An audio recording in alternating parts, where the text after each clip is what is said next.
కాబట్టి అందుకని వాళ్ళు అధికారం కోల్పోవాల్సి వచ్చింది. అటువంటి తప్పిదాలు చేయకుండా ఇది చక్కగా ముందుకు తీసుకువెళ్లాలని కోరుకుంటున్నాను. రైట్. సో వెంకటరెడ్డి గారు, సో మొత్తానికి 11,162 గ్రామ సచివాలయాలు ఏర్పాటు చేశారు మీ హయాంలో. భారీ ఎత్తున గ్రామ పరిపాలనని మేము పటిష్టం చేయబోతున్నాం. గ్రామాల్లోనే ప్రజలకి ఇంటింటికి ఒక 50 ఇళ్ళకి ఒక వాలంటీర్ నిలబెట్టి, సో ఈ విధంగా గ్రామాల్లో పరిపాలన సులభతరం చేస్తున్నామని చెప్పేసి మీరు చెప్పారు. కానీ నిధుల విషయంలో మాత్రం వైఎస్ఆర్ కాంగ్రెస్ పార్టీ హయాంలో నిధుల కొరత ఏర్పడింది. కనీసం కేంద్ర ప్రభుత్వం నుంచి వచ్చినటువంటి నిధుల విషయంలో కూడా గ్రామాల అభివృద్ధి కోసం ఇచ్చినటువంటి, అంటే చివరి సమయంలో కావచ్చు 10,000 కోట్ల రూపాయలు ఏమైందని చెప్పేసి సర్పంచులు కూడా రోడ్డుకి ఎక్కినటువంటి సిచ్యువేషన్ మనం చూసాం. సో ఇప్పుడు పవన్ కళ్యాణ్ గారు వచ్చినటువంటి నిధుల్ని డైరెక్ట్గా సర్పంచులకి పవర్స్ ఇచ్చేసి, సో అక్కడ గ్రామాల్లో అభివృద్ధి దిశగా ముందుకు తీసుకెళ్తూ ఉన్నారు. సో ఏమంటారు మీరు? అంటే ఎక్కడ ఇచ్చారో నాకైతే తెలియదు. మరి అంటే సర్పంచులు పవర్లు ఇచ్చేశారు, మొత్తం జరిగిపోయింది, ఇదిగో పలానా గ్రామాలకి ఇదిగో పలానా నిధులు విడుదల చేశారు, పలానా ఇది చేశారు అంటానికి ఏం లేదు. వచ్చే 6 నెలలు అయింది. 6 నెలలకే మొత్తం అయిపోయి, 6 నెలలకే మొత్తం అయిపోయిందని మేము కూడా అంటలా. అంటే మీరు మళ్ళీ క్రాస్ క్వశ్చన్ చేయొచ్చు. 6 నెలలకే వచ్చేస్తారంటే పబ్లిసిటీ రన్ నడుస్తూ ఉంటుంది సార్. ఇప్పుడు అమరావతి పూర్తి అయిపోయింది, పోలవరం పూర్తి అయిపోయింది, అలా పరుగులు ఎత్తిపోతుంది. పోలవరం పరుగు ఎత్తింది, అమరావతి ఉరుకులు ఎత్తింది. అసలు ఆంధ్రప్రదేశ్ లో అభివృద్ధి అనేది ఈ ప్రపంచంలో ఎక్కడా లేని విధంగా పొలవమని పోతుంది. ఎందుకంటే 10 ఛానళ్ళు ఉన్నాయి కదా. 10 ఛానళ్ళు, 100 యూట్యూబ్లు, 4 రాజకీయ పార్టీలు ఒక సైడ్ ఉన్నప్పుడు ఏముంటది, ఎక్కువ మంది ప్రచారం ఉన్నప్పుడు ప్రచార ఆర్భాటాలు ఎక్కువగా ఉంటాయి. ఎందుకంటే స్కూళ్ళు మేము ఇప్పుడు మీరు అన్నారు గ్రామాల్లో మేము స్కూళ్ళు బాగు చేస్తున్నాం. మొదటి విడతలో 15,000 స్కూళ్ళు నాడు నేడులో భాగంగా, రెండో విడతలో 22,500 స్కూళ్ళకు పైగా, మూడో విడత ఇంకా పెండింగ్ ఉంది. సో మూడో విడత ఇప్పుడు పూర్తి చేయమనంటే పవన్ కళ్యాణ్ గారి ప్రభుత్వంలో ఎవరు వద్దన్నారు? మేమన్నా గ్రామ సచివాలయాలు 15,000 గ్రామ సచివాలయాల నిర్మాణాలకి మేము శ్రీకారం చుట్టాం. దాంట్లో 9,585 నిర్మాణం పూర్తయినాయి. దాదాపుగా ప్రారంభోత్సవం చేసి 6,765 ఆల్రెడీ ప్రారంభం కూడా అయిపోయి ఉన్నాయి. ఏది శాశ్వత బిల్డింగ్ లో. రైతు భరోసా కేంద్రాలు 7,436 నిర్మాణం దాదాపుగా పూర్తయినాయి. ఇంకేదన్నా ఉంటే ఒక 5-10% పెండింగ్ ఉంటాయి. 5,211 పూర్తిగా ఓపెన్ అయి ఉన్నాయి ఆల్రెడీ.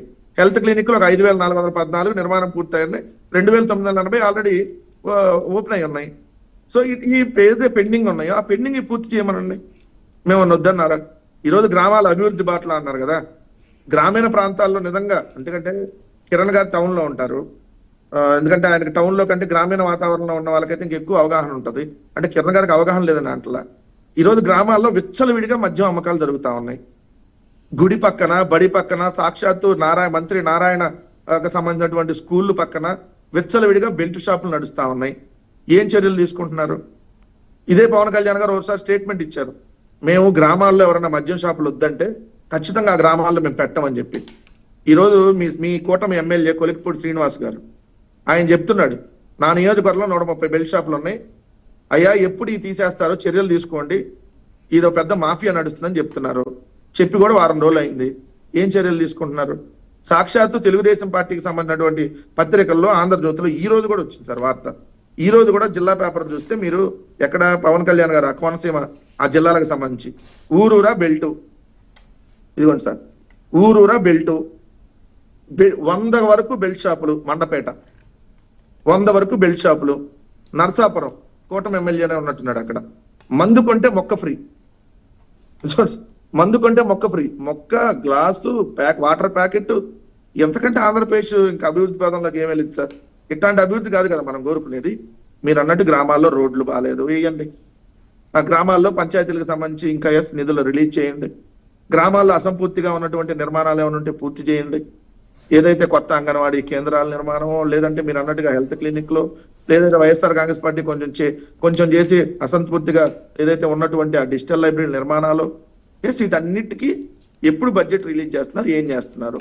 ఇప్పటి వరకు ఒక స్కూల్కి ఇదిగో మేము నాడు నేడు కింద ఇంత డబ్బులు రిలీజ్ చేస్తున్నామని ఎక్కడ కనీసం బడ్జెట్ లో కూడా పెట్టలా. సో ఉన్నటువంటి వాటికే లేకుండా పబ్లిసిటీ స్టంట్ గా ప్రభుత్వం వెళ్తాం తప్ప ఇదిగో మేము పలానా చేస్తున్నాం. అరే స్కూల్ బాగు చేయమంటే స్కూల్లో అవసరం లేదు, అమ్మఒడి అవసరం లేదు. 6 నెలలు అయిపోయింది సార్. లాస్ట్ జూన్ లో స్కూల్ స్టార్ట్ అయినాయి, మన జూన్ లో. ఇప్పుడు ఆల్రెడీ 4 రోజులు పోతే మళ్ళీ జనవరి కూడా వస్తుంది, కొత్త సంవత్సరం.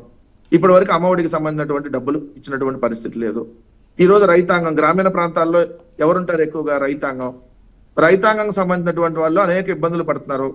ఏదైతే ఇన్పుట్ సబ్సిడీ వచ్చిందో, మన దెబ్బతిన్నటువంటి వాళ్ళకి ఇన్పుట్ సబ్సిడీ ఇప్పటి వరకు రాలా, పంట దెబ్బతిన్నటువంటి రైతులకి. ఇప్పటికీ ధాన్యం 20-25% కూడా కొన్నటువంటి పరిస్థితి. ఏదైతే 1725 రూపాయలు ఒక 75 కేజీలు బస్తా కొనాలైతే ప్రభుత్వం దళారీలకు అప్పచెప్పి 1100, 1200, కొన్ని చోట్ల 1400, దాదాపుగా 300 నుంచి 500 రూపాయలు నష్టపోతున్నటువంటి పరిస్థితి నడుస్తా ఉంది. దీని మీద ఎప్పుడు చర్యలు తీసుకుంటున్నారు? పక్క రేషన్ మాఫియాలో మీ ప్రజాప్రతినిధులే మొత్తం దీంట్లో ఉన్నారని చెప్పి సాక్షాత్తు ఈనాడు దినపత్రిక రేషన్ మాఫియాను పెద్ద హెడ్డింగ్ పెట్టి నవంబర్ 16వ తారీఖున పెద్ద ఆర్టికల్ వేసింది. గ్రామీణ ప్రాంతాల్లో ఉన్నటువంటి ప్రజాప్రతినిధుల నుంచి అధికారుల దాకా మొత్తం ఇదని. ఈవెన్ పిఠాపురంలో కూడా రోజుకి 50-60 టన్నులు ఏదైతే గొల్లప్రోలు మండలంలో వెళ్తున్నాయని చెప్పి సాక్షాత్తు ఆంధ్రప్రభ రాసింది. సో వీటన్నిటికీ ఎప్పుడు చర్యలు తీసుకుంటారు? మనం వాళ్ళ దగ్గరికి వెళ్ళి ఏదో షో చేయటం ఇది కాదు కదా కావాల్సింది. సార్ ఎట్లా ఉంటుందంటే చంద్రబాబు నాయుడు గారి ప్రభుత్వం ఎప్పుడు వచ్చినా కూడా పబ్లిసిటీ పీక్ ఉంటుంది సార్. ఎంత పీక్ ఉంటుందంటే అసలు ఇక్కడ మొత్తం జరిగిపోయింది, అద్భుతాలు జరిగిపోతా ఉన్నాయి. అసలు ఈ ఆంధ్రప్రదేశ్ లో జరుగుతున్నటువంటి అద్భుతాలను చూసి ప్రపంచంలో ఉన్నటువంటి వివిధ దేశాల అధినేతలు పరిగెత్తుకొని వస్తున్నారు. ఇట్లాంటి అద్భుతాలు రాస్తా ఉంటారు. ఇక్కడ ఏం అద్భుతాలు జరగవు. జరిగే 99 రూపాయలకు మద్యం విచ్చలవిడిగా జరుగుతా ఉంది. అది తప్ప ఈ రోజు గ్రామీణ ప్రాంతాల్లో జరుగుతున్నటువంటి డెవలప్మెంట్ ఏం లేదు. మందు కొంటే మొక్క ఫ్రీ అన్నాం కదా, అదే సంపద సృష్టి. మందు బాబులకు మాత్రం బాగా సంపద సృష్టి జరుగుతా ఉంది. ఎందుకంటే ఒక 50 రూపాయలు స్టఫ్ ఫ్రీగా ఇస్తున్నారు రోజుకి. అవునవును. ఎంతకంటే ఏం జరిగిందని చెప్పండి. అవునవును. క్లియర్ గా అడుగుతా ఉన్నా. మేము గ్రామీణ మద్యం అనేది ప్రభుత్వాలకు ఆదాయ వనరుగానే చూసారు అందరూ.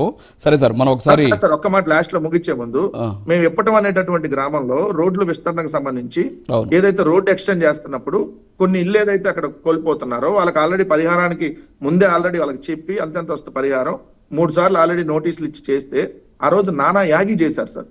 ఇప్పటంలో కక్షపూరితంగా వెళ్తారా అని చెప్పి హైకోర్టుకి వెళ్ళారు. 1,00,000 ఫైన్ వేసింది ఒక్కోళ్ళకి. మా అమ్మ మేము అంత కట్టలేమని చెప్పి సుప్రీంకోర్టుకి వెళ్ళారు. నిన్న కూడా 25,000 రూపాయలు ఫైన్ వేసింది సుప్రీంకోర్టు. Okay, done. మరి ఆ రోజు ఇప్పటంలో మీరు చేసిన తప్పే కదా, ఇప్పుడు బహిరంగంగా ఒప్పుకోవాలి కదా. అది సుప్రీంకోర్టు చివాట్లు పెట్టింది, హైకోర్టు చివాట్లు పెట్టింది. అరుణ్ గారు మాట్లాడతారు అది.